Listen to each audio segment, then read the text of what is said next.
Hello. So today I thought we'd do a bit of a book review. Waterfall by Lauren Kate, a sequel to Teardrop, the first one, and it's essentially about 17-year-old Eureka. She's not allowed to cry because if she cries, Atlantis is gonna arise. She goes to cry, her mum slaps her, and I just didn't like this book as much as I thought I would. Waterfall picks up right where Teardrop ends, so essentially end of Teardrop she cries because she's really sad that Brooks has been possessed by the evil king Atlas. World's been flooded, people are dead, and they kind of have to work out what to do to stop Atlas from taking over the world. I enjoyed this book a lot more than I enjoyed Teardrop. Probably because I went in with the expectations that I was gonna dislike this book. If you haven't read Waterfall and you want to, you should probably go, because I'm going to spoil this completely for you. So, bye. I also found Eureka to be a much more likeable character. I kind of found in the first one she was a bit whiny and oh poor me. In this one she actually takes charge because, you know, she has to fix the fact that she's flooded the entire world. The Gossip Witches. Is that even how you pronounce the name? Kind of expected them to gossip a bit more. They started out really creepy. They become nice. I thought they were meant to be like these evil, horrible characters, never let you see their back. So they fly backwards. I thought that was a bit weird, personally. I was trying to imagine it in my head and you know how like in movies how like they just sort of yank someone backwards and like, oh, that's like what I was imagining in my head. That youngest one, Esme, her necklace. They kept talking about her touching the necklace. She's constantly touching it. Eureka's always picking up on it. And then as you know, it turned out to be, it belonged to Eureka's ancestor. So of course it's like, oh, I'm taking back my necklace. There was not much else to that part towards the end of the book. The necklace merged with her other necklace and the dead chick's ribbon, which I thought was a bit weird that she took the dead girl's ribbon. So we find out a lot more about Solon and Filtz and the poet. So Solon is a seed bearer. So he's pretty important. He's like a kid. He's a kid pretty much. I just thought he was awesome. He's really young. He's really crazy. Everyone's starving. There's no food. Except he happens to have a hoard of food in his house. I didn't really care for the poet. I just thought he was kind of like, and Phyllis, I just kind of thought they were like, as soon as you met them, you're like, oh, you're gonna die.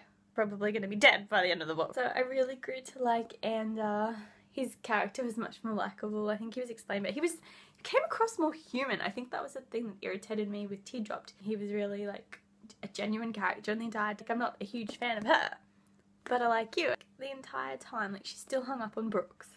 She's never dated the guy. Oh, I've only decided I'm in love with my best friend Brooks when he's been possessed by Atlas. I found it kind of annoying because at the end of the last book she was like, oh, I've just got to deal with the fact that he's dead. He's not my friend anymore. And then this entire book she's like, I miss Brooks. No. He's been possessed. He's going to die. Okay, he's not gonna live. You already accepted that at the end of the first book. Why are we talking about it still in the second book? He's in the body of evil, psychopathic murderer, pretty much. Because he wants her to cry the final tears so that, you know, Atlantis rise up again and he can rule the world and take over a new empire and all the people on Earth die. But it's okay because his people will be alive. Nowhere does it say anywhere, can we try and coexist? No. One world's got to be completely destroyed. The world needs to just be reborn again, and you find out that, you know, if it doesn't happen within this certain time frame, the world's just gonna not be good. It's gonna die. Gotta go through this whole process again with later ancestors. Couldn't they have just not had kids and just ended this entire bloodline right there and then? Just don't have any kids. The pacing was much better in this book. It was pretty much just kind of action the entire way through. His wave just hits them. Dad's been injured and he's just sort of lying there and he's almost dying. She decides to leave her two little brothers and sisters. Oh, I'm gonna leave you here with my friend who's in stilettos. We're walking across the beach and some rocks and she's in stilettos. You just couldn't take them off. You had to leave them on. She leaves them, and her and Ander, of course, go walkabouts to try and find Solon. And they get over this like hill or something. I don't know, if that was really weird. And then there's her siblings and Kat. She's gone and left them down on the shore. Gone and walked up wherever they walked up, and then her family's there, and I was just reading this bit going, is she dreaming? What is going on? And her dad's on this like cloud thing. They're actually moths, and then they've just carried him up this hill. Like the other villages where Solon lives, you know, find out that he has a food supply and that Eureka's staying there and she's getting the food. She's the reason they're all starving, but we're gonna feed her. Dad's been healed from his life-threatening injury. Phyllis's grandmother just stabs him with a knife. He dies.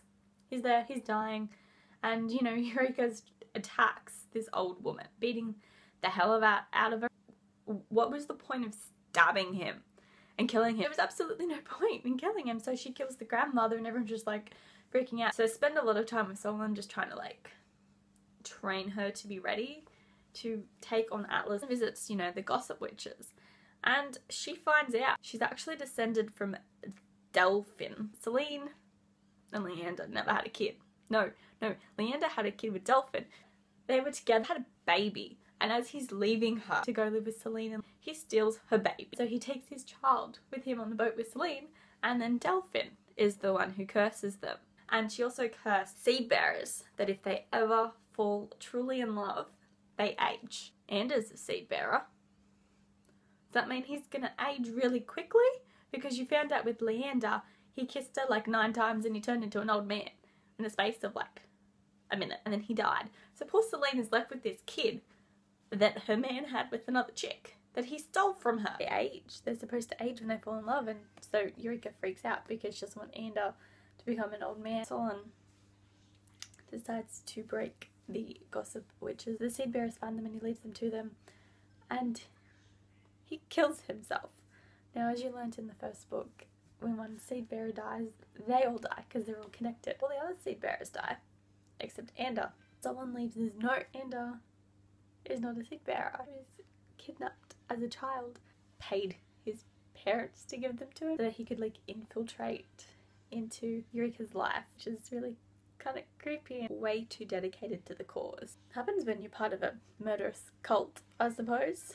But I was excited that he wasn't going to die. She decides that instead of risking her entire family, she's going to go off on her own to defeat Brooks. So she meets up with Brooks and the gossip witches, who Unicorn, which they named Pegasus too. She chooses them over Ander, who's like devastated. Atlas is horrible. He locks her up because he wants her to cry that last tear to raise Atlantis. So he kills Brooke. Female guards torturing her to get her to cry. The Ghostsmith comes and rescues her after she's being tortured. And it turns out the Ghostsmith is actually her however many greats grandmother. Like, I've just found out you're my grandma and it's a bit weird and you're evil and you've cursed our entire bloodline and you bring up this evil world top Atlas who's possessed my best friend and then killed my best friend, who she's still upset over that he's dead. He's dead. Get over it. I really just started to dislike her again at this point in time. Grandmother cries because she's so happy that, you know, she's called mother, that she tries a tear and Brooks is back to life. And it's like, really? Can't we get over the Brooks thing? So he's alive now. Atlas comes back, goes and takes her to meet all the Atlanteans, and they're all excited to meet her. She runs off to the mountains where she finds Ander and the siblings and the gossip witches, who have pretty much adopted her brother and sister. And she's like, okay, that's great, because by this time she's developed this suicidal plan. The plan is to possess him and make him cry. The joy, the happiness, and kill him. And I'm thinking, this is pretty good plan, a good setting for the next book. It's gonna be great. And you start reading it and you realize that she's putting the plan into action. There's like 20 pages left. Do you expect to cover it all in 20 pages? Brooks is in there too, so when Brooks has possessed the bodies, there's 3 of them in this one body, possibly 4. Brooks had found Eureka when she needed a lift more than anyone ever has. Has his joy, that's the joy, because it's Brooks and they're happy, they're crying. We've resurrected everybody we've killed. Delphin and Atlas have been returned to New Woe, crystallized inside the gem, so it's a gem necklace. We see Ander, he's standing alone. At this point, my heart started to really break for him. Did everything because he was in love with her, and she's just decided to give him the flick for Brooks. Eureka thought she'd been climbing alone. She thought about his first name, which she really did, until the end and the ride home after Noah. And then it ends.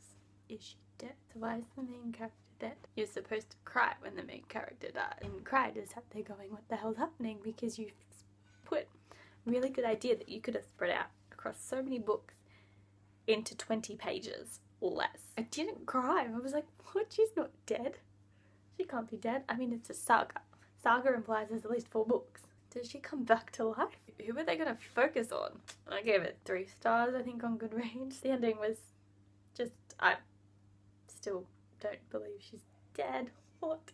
Let me know what you thought.